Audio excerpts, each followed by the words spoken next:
The chrono read 0440. Renn had checked it 3 times in the last minute. The data he copied from the house log should have transmitted by now. It had not. He stood in the cargo bay of the Sporewind orbital station, 40,000 kilometers above the gas giant Ophir. The air smelled of damp soil and ozone. A single yellow lamp buzzed overhead and cast no shadow, just a flat, sick light across everything. The 2 dockworkers near the bulkhead ignored him. Their root filaments twitched as they worked, slow and deliberate. Plantoid metabolism in low gravity. They moved like they had all the time in the system.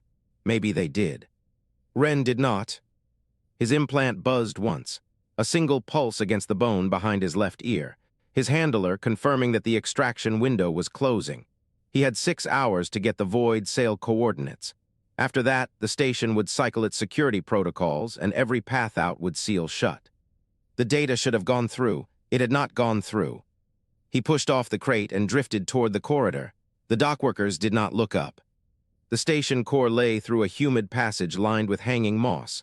The moss was cultivated, a Sporewind decorative touch, but it smelled like rot and wet fabric. Renn breathed through his mouth and kept his pace steady, not walking too fast, not walking too slow. A man with business, not a man with a problem. At the junction, a guard stepped into his path. The guard was taller than the dockworkers, older, with a dense weave of gray root filaments across his chest. His skin flaps pulsed once, twice, a slow question in the Sporewind visual language. The meaning was clear. State your purpose. Renn touched the lanyard around his neck. The merchant ID glinted under the moss-filtered light. He spoke the password phrase. Trade moves through the dark. The guard's flap stilled. He stepped aside.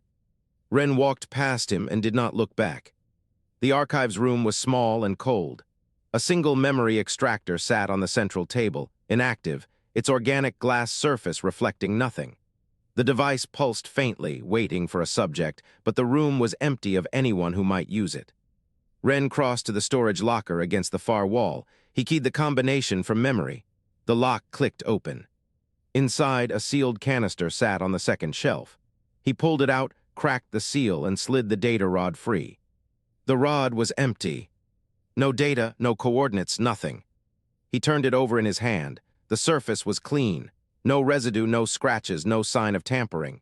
Someone had removed the payload and left the empty shell behind. They had done it carefully, professionally.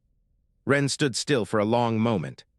Something flickered behind his ribs, a heat he did not recognize. His hand trembled for a fraction of a second before he caught it. Frustration. He had been trained to suppress this. Years of conditioning, of Sporewind handlers breaking him down and rebuilding him into something that did not feel. Something that functioned, a tool with a human face. The tremor was a crack. He did not know yet what that crack would let in. He pocketed the empty data rod and left the archives. The corridor outside was empty.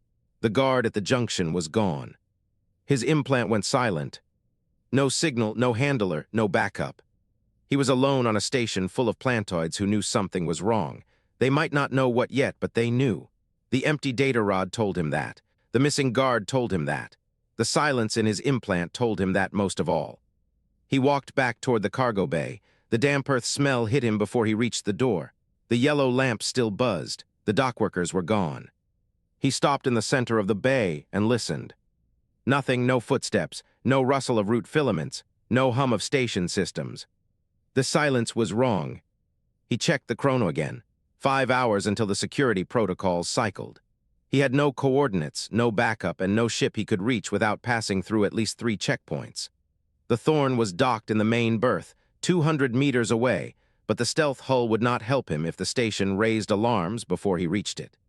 He needed a new plan. He needed information. He crossed to the biopolymer crates stacked against the wall and knelt beside them. The seal on the top crate was fresh.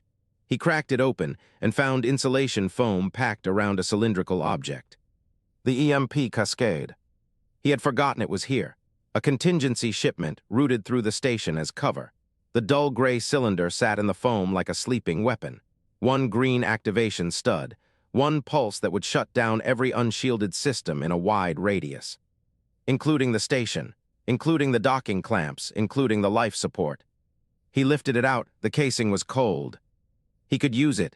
He could trigger the pulse, blind the station, and run for the thorn while the plantoids scrambled to restore their systems. It would buy him time. It would also get him killed if he did not reach a hardened zone before the pulse hit. He set the cascade on the crate and stood. The yellow lamp buzzed above him. The silence pressed in from all sides. He thought about the empty data rod, the missing guard, the silent implant. He thought about the tremor in his hand and the heat behind his ribs. Something had changed. Something inside him had unlocked. He did not know what it was, but he knew it was not fear. The dockworkers had moved with the slow rhythm of creatures who believed they had time. They were wrong. Humans did not move that way. Humans burned. He picked up the EMP cascade and slung it over his shoulder. The yellow light flickered once and went out. The cargo bay fell into total darkness. Renn stood in the black and smiled in the direction no one could see. Then he started walking toward the main berth. Xylos sat at his desk of pressed spore cake and watched the station manifest scroll across the amber-lit surface. The numbers did not lie. A cargo skiff had departed 6 hours ago. No authorization code. No log entry. The crew listed on the manifest were not responding to comms. The silence from that deck hung in the air like a held breath. Verdia stood near the door, her arms folded across her chest. The faint luminescent fuzz on her shoulders pulsed a slow, steady violet. She had not spoken in 2 minutes. She did not need to. Xylos touched the fleshy growths along his jaw. They pulsed once, twice, thinking rhythm. It could be an administrative error, a mislogged departure, a junior handler filing a timestamp in the wrong column. These things happened when the house moved cargo through multiple decks in the same shift. Verdia spoke without raising her voice. The data rod from the archives is missing. Xylos looked up. His fingers stopped moving. She continued. The sealed canister was opened between security rotations. The log shows a retrieval at 0440 hours using a valid merchant credential. Your credential. The room felt smaller. Xylos pushed his palm flat against the spore cake surface. The texture was warm, slightly damp. It grounded him. He said the credential could have been copied. Verdia said it could have. She stepped closer to the desk. Her shadow fell across the manifest. But the retrieval code requires a palm match. The door to the archives requires a palm match. Someone who knows the systems and has physical access took that data rod. Xylos understood where she was going. He did not want to follow. You are suggesting a human operative has been placed inside the house. Verdia tilted her head. The gesture was dismissive. I am not suggesting. I am stating. The human you raised, the one called Renn, he had access. He had the codes. He had the window. Xylos shook his head slowly. The motion felt heavy, like moving through deep water. Renn is a product of our own upbringing. He was taken from the failing colony as a juvenile. He has been conditioned for 14 years. He has no emotional depth. He is reliable. He does not have the psychological architecture for betrayal. Verdia stared at him. The silence stretched long enough to feel deliberate. She whispered, reliability and loyalty are different. Xylos felt the words land in his chest. They sat there, unfamiliar and uncomfortable, like a seed that did not belong in this soil. Verdia walked to the edge of his desk. She placed one hand on the spore cake's surface, close to his. Her fingers were longer than his, the knuckles ridged with age. You will bring him in for a memory extraction. Xylos did not answer immediately. The growths along his jaw pulsed 3 times. He could feel the warmth of the amber light on his face, the faint, sweet scent of the pressed spore cake rising from the desk. He could feel the weight of the order settling onto him like a second skin. He thought about Renn. The human had been a child when they brought him in. Thin, quiet, he did not cry, he did not ask questions, he watched. That watching had always unsettled the other Sporewind, but Xylos found it efficient. A tool that observes before acting is a tool that does not break itself against problems. He had trained Renn himself, the memory protocols, the movement discipline, the way to stand so that no one noticed you were standing at all. He had shaped that human, and now Verdia wanted to pull the memories out of him with a device that would leave fragments behind. Fragments that would never grow back. Xylos realized he was reluctant. He called it concern for the investment. He told himself that a damaged operative was a wasted asset. He told himself that the house had spent 14 years and considerable resources on this particular tool. Damaging it without certainty was poor accounting. But the reluctance did not feel like accounting. It felt like something else, something he had no name for. Verdia watched him, her expression did not change. She had seen the hesitation, she had catalogued it, she would remember. Xylos reached for the desk interface. His fingers moved across the glowing surface. He composed a message to Renn's implant, short, professional, neutral. Report to the hub for inventory review. The message was a lie. The extraction team would be waiting in the side chamber. 2 security mycelia, thick-limbed and patient. They would hold the human down. Verdia would place the memory extractor against his temple. The slow pulse would begin. The spores would form. The memories would lift out of him like mist. Xylos sent the message. He sat back. The amber light caught his reflection in the curved wall of the dome. He saw his own face, bark-like and mottled, the 3 growths along his jaw still pulsing. He saw a Sporewind merchant who had done his duty to the house. He wondered if the human would resist. He decided that was impossible. Renn had been conditioned to obey. He had no emotional depth. He was reliable. The words felt hollow now. They echoed in his chest where the seed of discomfort had lodged itself. Verdia turned toward the door. She paused with her hand on the frame. She did not look back. The mycelia will move to the archives first. They will secure the data terminal.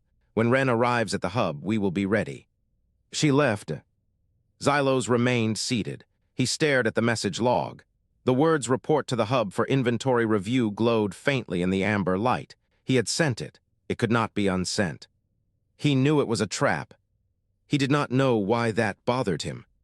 The growths on his jaw pulsed again, slow, steady, counting something he could not name. The red emergency strips turned the corridor into a wound. Pipes wept condensation onto the metal deck, and the air smelled of rust and something organic dying. Renn pressed himself behind the recycling unit, listened to the heavy footsteps coming closer. 3 sets, maybe 4. He knew these sounds. The mycelia were Sporewind enforcers grown from modified fungal stock. They had no independent thought, no fear, no hesitation. They followed the last command given until their bodies failed. Each one carried a stunner and a blade. Running would not save him. Fighting them barehanded would last maybe 6 seconds. Renn reached into the sealed pouch at his belt. His fingers found the cool cylinder of the EMP cascade. The dull gray casing felt heavier than it should. He had found it in a hidden compartment beneath the cargo bay floor, wedged behind a conduit panel. Human-made. Someone had put it there a long time ago, maybe another operative, maybe someone who never came back. The footsteps stopped. They knew where he was. Renn pressed the activation stud. The device hummed for 2 seconds.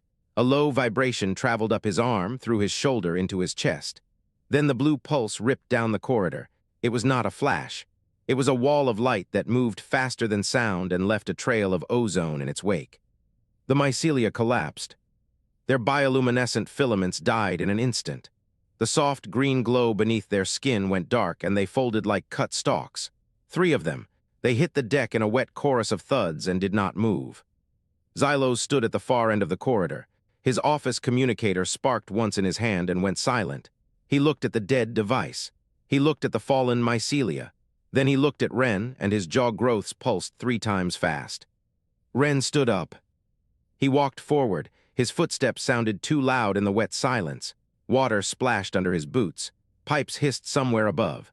The red light painted everything the same color, so the blood on his knuckles was invisible. His face was blank. His training demanded that. A neutral expression was a shield. A flat voice was armor. But his heart was pounding so hard he could feel it in his throat, in his temples, in the tips of his fingers. He had been trained to mute that feeling. He had spent 15 years learning to bury it so deep that even Sporewind memory extraction could not find it. It did not work anymore. It had not worked since he opened that empty canister. Xylos watched him approach. The human's eyes were wide. A vein throbbed in his temple. His breathing came in short, sharp pulls that his species called a pant. Xylos had never seen a pant before. He had only read about them in the behavioral files. He saw fear in those eyes. He knew that shape, the way the pupils dilated, the slight tremor in the jaw. What he had not expected was the anger. It burned in a ring around the fear, a bright corona that made the human's irises look almost amber. And beneath both, something else.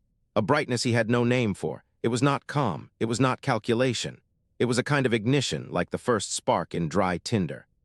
Xylos had spent 30 years reading faces. Sporewind faces, lattice faces, Korth faces, the deep-water masks of the abyssal. He had learned to see deals in the flicker of an eye, betrayal in the curl of a lip. He had never seen this combination of states in a single being. The human was afraid, he was angry, and he was going to do something anyway. Renn stopped 2 meters away. He pulled a data module from his belt and held it up. The casing was scuffed, the connector port dented. It looked like salvage.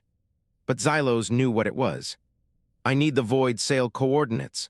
Renn's voice was flat, controlled, but there was an edge underneath it, something that wanted to cut. "You have 5 minutes to decide if you want to live." Xylos looked at the data module, the void sail, the ancient relic that his house had spent 2 decades tracking through auction houses and black markets and abandoned research stations. It was worth more than this station, more than the entire Ophir system. It was the kind of prize that elevated a mid-level trader to the inner circle of the Shadow Network if he delivered it intact. And this human wanted to carry it away in his pocket. Renn, Xylos said the name slowly. It tasted strange on his tongue. He had named this human, had chosen the 4 letters from a list of approved handler designations. He had never said it like this before, like it was a question. Renn did not move. The data module stayed in his hand. "You were conditioned," Xylos said. "I oversaw the process myself. 27 sessions, the protocols were verified. You should not be capable of this." The conditioning failed. Renn's voice cracked on the last word, just barely, a hairline fracture in the armor. "Or I broke it, I do not know which, does it matter?" Xylos looked into the human's eyes again. The brightness was still there, growing if anything. He had called it anger, but that was not quite right. It was older than anger, more fundamental. It was the thing anger came from. He thought of the conditioning room, the soft hum of the memory extractor, the way Renn had sat motionless through every session, his face blank, his pulse steady. Xylos had been proud of that. He had reported to Verdia that the human was stable, reliable, no emotional leakage. He had been wrong. He had not trained a machine. He had trained a person who learned how to look like one. "You are scared," Xylos said. It was not an accusation. It was an observation, and he heard the surprise in his own voice. "Yes," Renn did not deny it. "I am scared, I am angry, I am tired of pretending I am not." The words hung in the red-lit air between them. Xylos felt the shape of them settle into his chest. He had never heard a human speak like this. He had never heard anyone speak like this. The directness of it was almost physical, like a pressure against his bark-like skin. He had miscalculated everything. Not the conditioning, not the extraction protocols, the fundamental assumption underneath all of it. He had believed that a tool could be made from a person if you stripped away enough pieces. He had believed that what remained would be safe, manageable. He had been wrong. The human in front of him was not a tool. He was a person who had been hollowed out and filled with fire, and the fire was burning through the walls. Xylos opened his mouth to answer. A sound came from behind Renn, a footstep, a wet scrape of boot on corroded metal. Renn saw something shift in Xylos's eyes. A flick of attention past his shoulder, a widening of the pupil. He did not turn around. He heard the hum of a stunner charging, heard the soft rustle of a mycelium's filaments re-energizing. He had counted 3, there had been a 4th. Xylos watched the 4th enforcer raise its weapon. He watched the human stand perfectly still, the data module still extended, the vein still pulsing in his temple. The stunner hummed louder, and Renn did not move. The floor was wet against his cheek, cold and grimy with accumulated condensation that tasted like rust and old air. Renn tried to move his arm. It twitched, nothing more. The stunner had done its work, flooding his motor cortex with false signals that canceled every command he sent. But his heartbeat was still there, fast and heavy, slamming against his ribs like a fist against a locked door, and his thoughts were clear, terribly, perfectly clear. The data module lay 3 meters away, a dark rectangle against the red-lit metal. He could see the faint scuff marks from where it had skidded across the floor. He could see Xylos backing away, his root-filament garment rustling with each backward step. He could hear the mycelium approaching, heavy feet, wet breathing through porous flesh. Renn's fingers scraped the floor. He dragged himself forward 1/2 centimeter. The mycelium reached him. A thick hand grabbed his collar and lifted. His vision swam and blurred as the plantoid raised him to eye level. 3 gasping orifices on its face contracted and expanded. It was studying him, waiting for him to beg or bargain or break. Renn thought of the colony he did not remember, the one the Sporewind had taken him from when he was small enough to carry. He thought of the conditioning chambers, the cold, the endless patience of the house as they shaped him into something useful. Something snapped inside him. Not his spine, not his bones, something deeper. A wall he had never known existed, and behind it a pressure that had been building for 20 years. The scream came out of him like something alive. It was not a word, it was not a threat. It was raw and animal, and it tore his throat on the way out. The mycelium recoiled, its grip loosened. Renn grabbed its arm with both hands and twisted. The plantoid did not expect force. It had never seen a human fight. Its biology was built for endurance, not impact. The joint in its wrist buckled with a wet crack, and it released him. Renn hit the floor and rolled. His legs screamed. His muscles fired in fragments, half of them still locked by the stunner. But he was moving, that was enough. He drove his shoulder into the mycelium's knee. It folded. He came up swinging. His fist connected with the sensory cluster on its chest, a cluster of pale nodules that pulsed with every breath. The plantoid made a sound he had never heard from a Sporewind, a high keening whistle. He hit it again, the nodules split, something thin and dark wept from the wound. Renn hit it again. Tears were running down his face. He could feel them hot against his cold skin. He could feel blood from his split knuckles, sticky and warm. He did not stop. The mycelium fell backward. Its head struck the floor with a hollow thud. It did not get up. Renn stood over it. His chest heaved. His hands shook. The corridor was silent except for his breathing and the distant hum of the station's life support. He looked up. Xylos was pressed against the far wall. His green-gray face had gone pale, and the 3 fleshy growths along his jaw were pulsing so fast they looked like they would tear. His hands were raised, not in surrender, in disbelief. Renn looked down at his own hands. Blood dripped from his knuckles and landed on the rusted floor in small dark coins. He walked past the fallen mycelium, past the spot where the stunner had dropped him. He bent down and picked up the data module. His fingers were numb. The module was warm from friction where it had slid across the metal. He turned to face Xylos.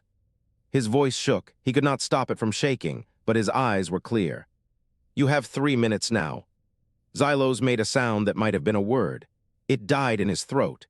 He stared at Renn's face, at the tears still tracking through the grime, at the split knuckles, at the calm in the eyes that should not have been possible. Renn took a step forward. Xylos flinched. The human stopped. He looked down at himself. His reflection stared back from a puddle of condensation near his boot. A stranger's face, bloodied and wet and alive. He was not a tool. The thought came from nowhere and everywhere. He was not a tool. He had never been a tool. The house had shaped him into something they thought they understood, but they had missed something fundamental. They had missed the fire. He was a hurricane, and he would never let anyone cage him again. Renn lifted the data module, held it up so Xylos could see it clearly. The green light on its side was still blinking, still functional. The coordinates to the void sail, that was the prize. That was the reason he had come to this station. That was the reason he had bled on this floor. But something had changed. The coordinates were no longer the point. Renn looked at Xylos, at the man who had raised him, the man who had fed him and trained him and watched him every day for 15 years, the man who had just watched him break a living creature with his bare hands. "Your house sent me to retrieve something," Renn said, "but I am not going back to your house." Xylos's jaw worked, the growths pulsed. He found his voice somewhere deep in his chest. "What are you going to do?" Renn turned the module over in his bloodied hands. The answer should have been clear. Escape. Sell the coordinates. Disappear into the sprawl of human space and never look back. But that was not the answer that rose in his throat. "I am going to find out what else I am," he said. He walked past Xylos without another word. His legs still ached. His hands still bled. His heart still hammered against his ribs like it was trying to break out. But he was moving. The corridor stretched ahead of him, red-lit and empty. The thorn was 200 meters away. The station was locked down. Security would be everywhere in less than 5 minutes. None of that mattered. Renn kept walking. The data module was warm in his hand. The taste of rust and old air was still on his tongue. And somewhere behind him, he could hear Xylos speaking into a dead communicator, his voice high and urgent, calling for Verdia. "Let him call. Let them all come." Renn reached the end of the corridor and stopped. The junction ahead branched in 3 directions. One led to the docking bay, one led deeper into the station. One led to maintenance tunnels that no one used. He looked down at the module. The green light blinked steadily. He looked at the tunnel entrance, dark, narrow, unmapped. He thought of the colony he did not remember, the one they had taken him from. He thought about what must have happened there, what the Sporewind had done. He had never wondered before. He had never allowed himself to wonder. But he was not that person anymore. Renn turned left and walked into the dark.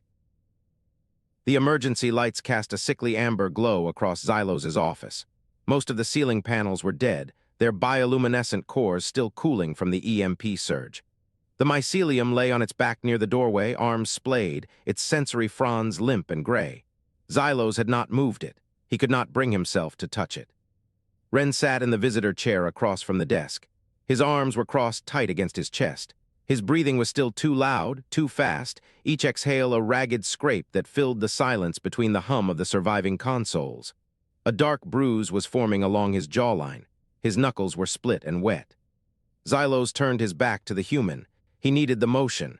He needed to break the line of sight so he could think without those flat, burning eyes on him.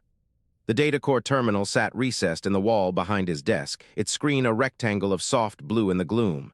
He pressed his palm flat against the reader. The surface warmed and pulsed, accepting his print. Then he leaned forward and let the scanner sweep his left eye. A chime. The main menu opened. His fingers scraped across the desk as he typed the override sequence. The sound was dry and useless, like dead leaves rubbing together. He felt the cracks in his own skin catching on the grain of the wood fiber surface. The coordinate logs appeared. A dense block of encrypted text filled the screen, each line a string of symbols that meant nothing without the key. 4 segments, 4 biolocks. He had accessed the file before, but only in read-only mode. The extraction required Verdia's voice print, her retinal scan, her primary gland secretion, and her personal resonance code. He spoke without turning. The coordinates are useless without the key. Renn said nothing. Xylos turned. The human was watching him, not blinking.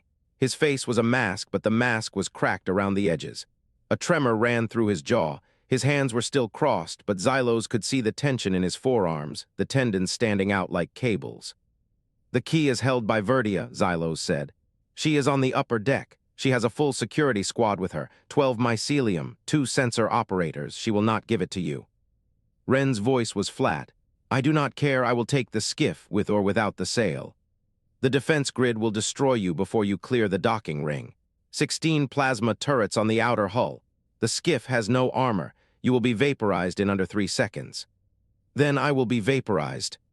Xylos felt the words land in his chest like a physical weight. The human meant it. There was no bluff in his voice, no calculation. He had stopped calculating. He had stopped caring about survival. That was not the behavior of a conditioned operative. That was something else. Something Xylos had never seen in 30 years of trade negotiations and quiet extortions. He could call Verdia. He could lift his wrist, open a channel, and tell her that the human had been contained. She would send a retrieval team. They would take the data rod. They would take Renn to the memory extraction chamber and drain him until nothing remained but a hollow shell. Xylos would be commended for his loyalty. The house would continue. The profit margins would hold. He remembered the scream. Not the sharp cry of pain, not the controlled exhalation of exertion. The scream. The one that had torn out of Renn's throat when the mycelium lifted him. The one that had carried tears and rage and something so raw it had made Xylos's own chest constrict with an emotion he could not name. He remembered the impossible strength, the way the human had broken the mycelium's wrist with his bare hands, the way he had kept beating, kept hitting, kept fighting long after any logical creature would have stopped, the way he had stood over the fallen guard with tears streaming down his face and murder in his eyes and still refused to fall. Xylos turned his back again. He lifted his wrist. He opened a private channel to Verdia. Her voice came through low and smooth, a whisper that carried authority without effort. "Report." "The human has the coordinates," Xylos said. "But he is broken, he is crying. I believe the memory extraction damaged him." A pause, he could hear her breathing, slow and deliberate. Then he is useless. Kill him and bring me the data rod." The channel closed with a soft click. Xylos stood very still. His hands were trembling.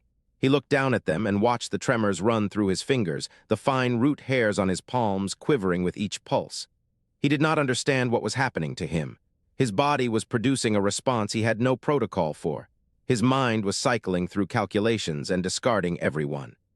He turned to face Renn. "I lied," he said. "She will send a squad to recover us both. She believes you are unstable." Renn's eyes narrowed, the mask cracked a little more. "Why?" The question was simple. It cut through every layer of strategy and self-justification Xylos had begun to construct. He had no answer that fit the framework of his species. There was no profit in this choice, no leverage, no future advantage. "I do not know," he said. The words tasted strange in his mouth. They were true. He had never spoken a true word without calculation before. It felt like falling. Renn stood up.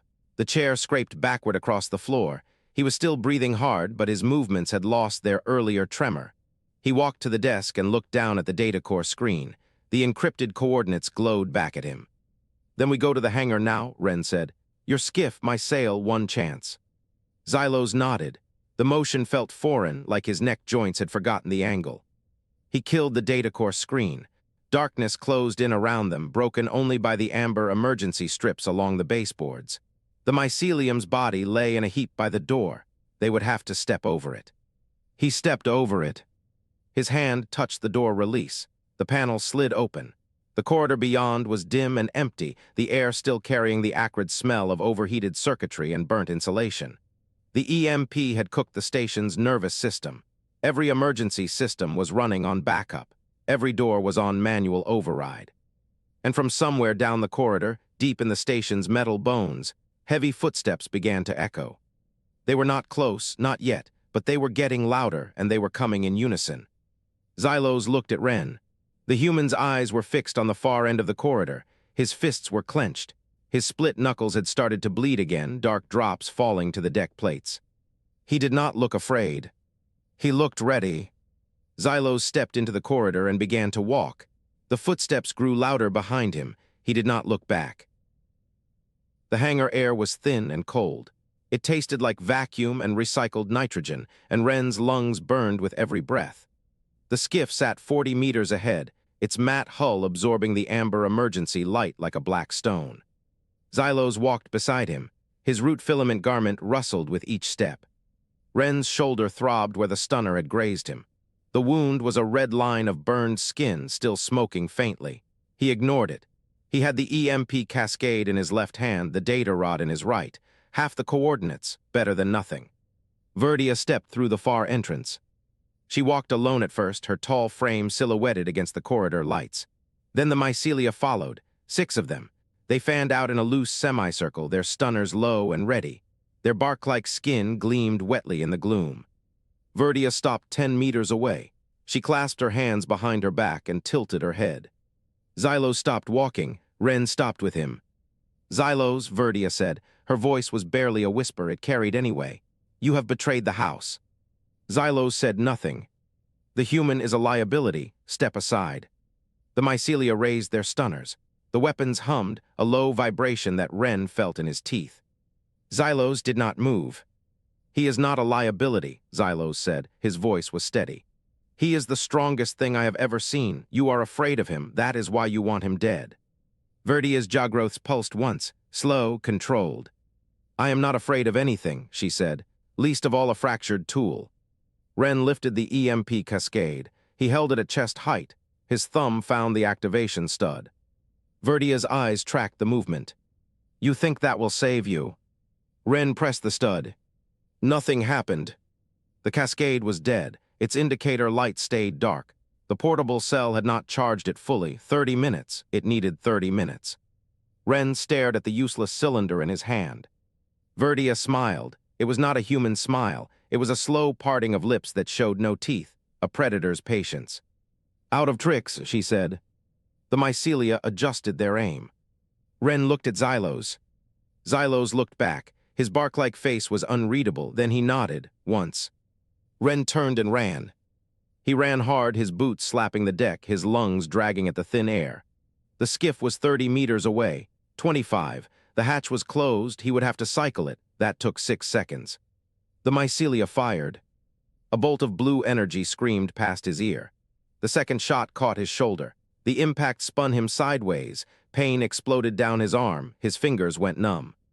He did not stop. He staggered, caught his balance, and kept running. The skiff was 15 meters away. 10. Xylos stepped into the line of fire. The old Sporewind spread his arms wide. His root filament garment caught the light. He planted his feet and faced Verdia. "You will not touch him."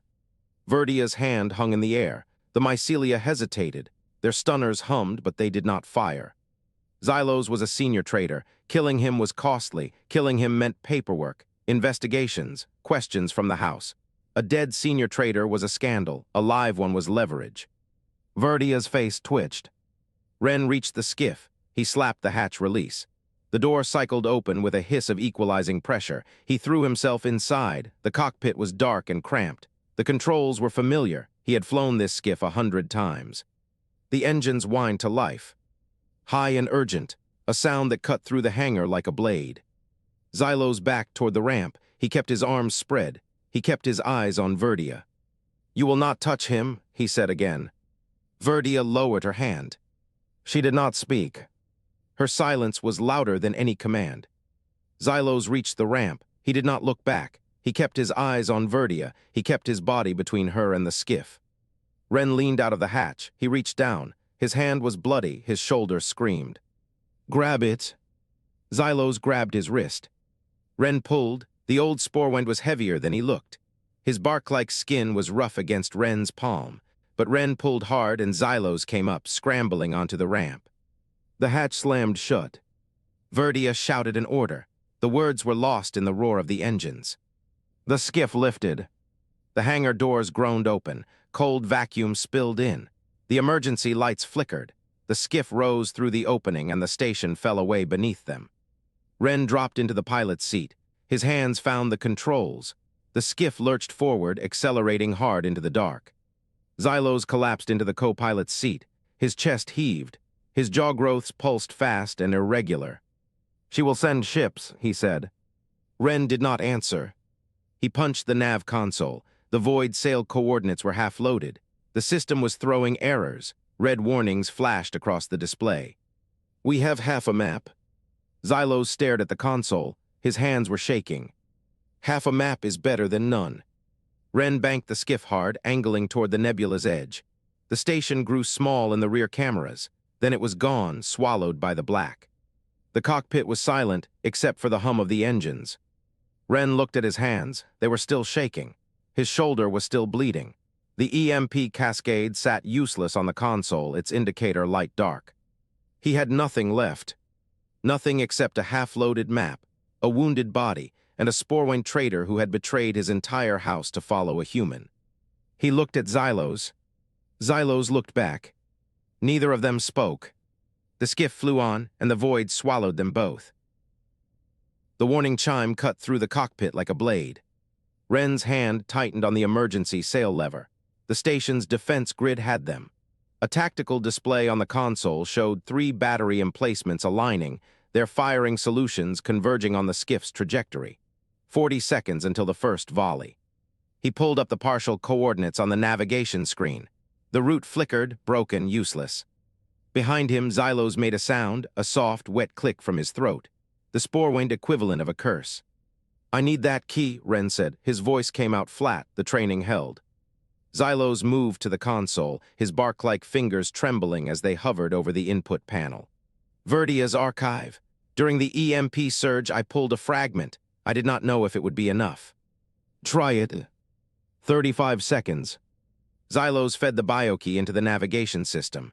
The coordinates shimmered, renit, locked into place. A full route bloomed across the display, a dark curve through the Ophir ring, bending toward a dead spot in space. A void pocket, 100,000 kilometers away. The sail could deploy there, catch the gravitational eddy, fold them into a current no weapon could track. 28 seconds. Renn calculated the burn time. The skiff's engines were cold. They needed 18 minutes to reach the void pocket at full thrust. The batteries would fire at 20. "We are not going to make it," Xylos said. His voice had dropped to a whisper. The fear scent rose from him, sweet, like crushed grass, like pollen after rain. Renn ignored him. He opened the ship's comm. The channel crackled, searched, locked onto the human frequencies drifting through this sector. He pressed the transmit stud. "This is Agent Cinder. Coordinates acquired. Mission complete. I am alone." The words hung in the air, a lie wrapped in protocol, a final report for handlers who had probably already written him off. He cut the comm. 15 seconds. He turned in his seat. Xylos stood gripping the headrest, his knuckles white where the bark skin split. The 3 fleshy growths along his jaw pulsed rapidly. His eyes were wide, black pools with no iris, no mercy, no understanding of what was about to happen. "You should not be here," Renn said. Xylos's breath caught, the fear scent thickened. "I am here because you made me feel something I did not know I had." His voice cracked on the last word. "You are not alone. I do not think you have ever been alone." Renn stared at him. 10 seconds. The chime changed pitch. A countdown appeared on the console, red numerals, unforgiving. 10. 9. Renn laughed. It was a broken sound, raw, scraped from somewhere deep. His first real laugh in years. It hurt. It felt like bleeding from the inside. 8. 7. Xylos flinched. "What are you?" 6. 5. Renn pulled the emergency lever. The hull shuddered. A grinding roar came from the dorsal mount as the void sail unfurled, 300 meters of crystalline thread, ancient and fragile, catching the light of distant stars. It spread like a web, like a net cast into nothing. 4. 3. The gravitational eddy hit them. 2. The ship lurched. Renn's stomach dropped. The viewport filled with blue light, cold, searing, absolute. 1. The station vanished. The stars smeared into luminous streaks. The skiff folded into a current that had no direction, no time, no sound except the thrum of the sail vibrating through the hull like a plucked string. 0. The chime stopped. Silence. Renn's hands were still gripping the lever. His knuckles were white. His shoulder ached. The blood from the stunner graze had soaked through the temporary patch and was pooling on the control panel, dark against the gray metal. He looked at his own blood and saw it clearly for the first time. Not a leak, not a malfunction, not a flaw in the tool.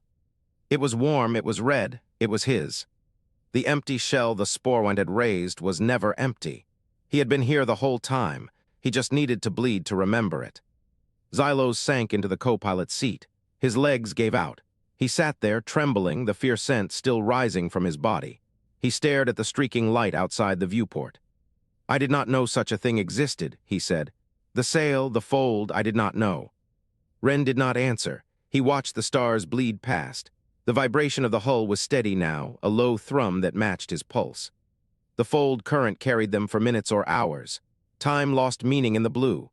Renn's implant hummed, a faint vibration behind his ear, a signal he had not felt since the station. His handler was online again. A message arrived, text only, no encryption. "Welcome back, Cinder. We are sending a rendezvous point. Stand by for coordinates." Renn read it twice. He looked at Xylos.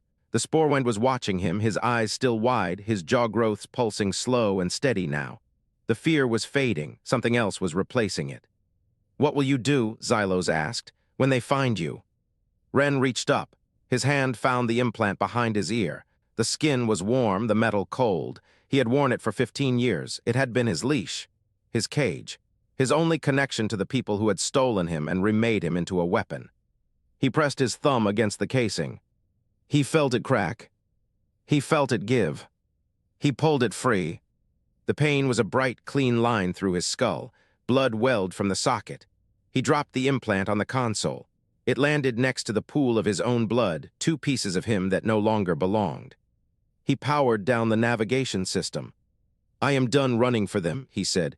"We find our own path now." Xylos stared at him.